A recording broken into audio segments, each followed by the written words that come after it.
In nomine Patris et Filii et Spiritus Sancti. Amen. Magandang umaga sa ating lahat, saan man panig ng buong mundo. Mga nakikinig at nanonood ngayon, atin ang mapakinggan ang mabuting balita ng Panginoon ayon kay San Mateo. Glory to you, Lord Jesus Christ. Noong panahong iyon, sinabi ni Jesus sa kanyang mga alagad, mag-ingat kayo sapagkat may mga taong magkakanulo sa inyo sa mga hukuman at hagupitin nila kayo sa mga sinagoga. Dahil sa akin, ihaharap kayo sa mga gobernador at mga hari at magpapatutuo kayo sa harapan nila at ng mga hintil. Kapag nililitis na kayo, huwag kayong mabalisa tungkol sa sasabihin ninyo o kung paano ninyo sasabihin. Pagdating ng oras, ito'y ipagkakaloob sa inyo, sapagkat hindi kayo ang magsasalita, kundi ang Espiritu ng iyong Ama ang magsasalita sa pamamagitan ninyo. Ipagkakanulo ng kapatid ang kanyang kapatid upang ipapatay. Gayon din ang gagawin ng ama sa kanyang anak. Lalabanan ng mga anak ang kanilang mga magulang at papatay. Kakapupuutan kayo ng lahat ng dahil sa akin. Ngunit ang manatiling tapat hanggang wakas ang siyang maliligtas. Ang mabuting balita ng Panginoon. Praise to you, Lord Jesus Christ. Pagnilayan natin bilang Romano Katoliko sa unang pagbasa sa mga gawa at sa kapistahan ni San Esteban, unang martir. Sa araw na ito, ipinagdiriwang natin ang kapistahan ni San Esteban, ang unang martir na siyang nagpatutuo sa katapangan ng pananampalataya. Ang mabuting balita ay nagsasabi ng mga hamon na harapin ng mga tagasunod ni Kristo, pag-uusig, pagtataksil, at pagkamuhi mula sa iba. Ngunit sa kabila nito, may pangako si Jesus. Ang Espiritu ng Diyos ang magiging gabay at lakas sa gitna ng mga pagsubok.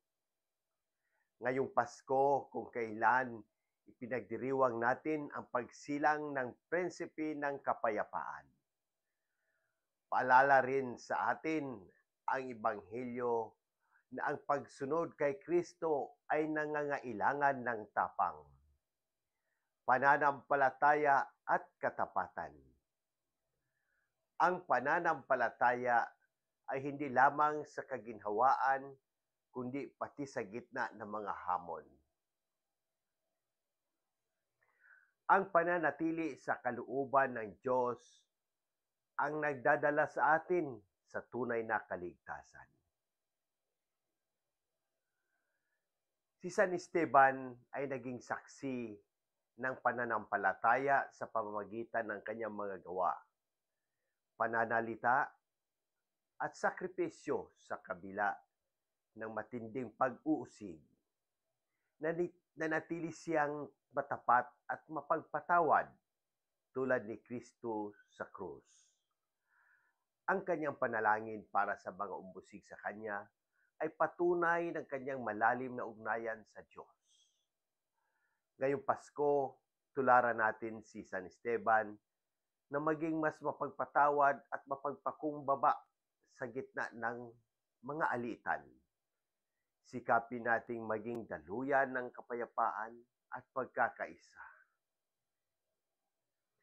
Manalangin tayo para sa buong sangkatauhan. Ama naming mapagmahal, sa araw na ito ng kapistahan ni San Esteban, itinataas namin sa iyo ang buong sangkatauhan.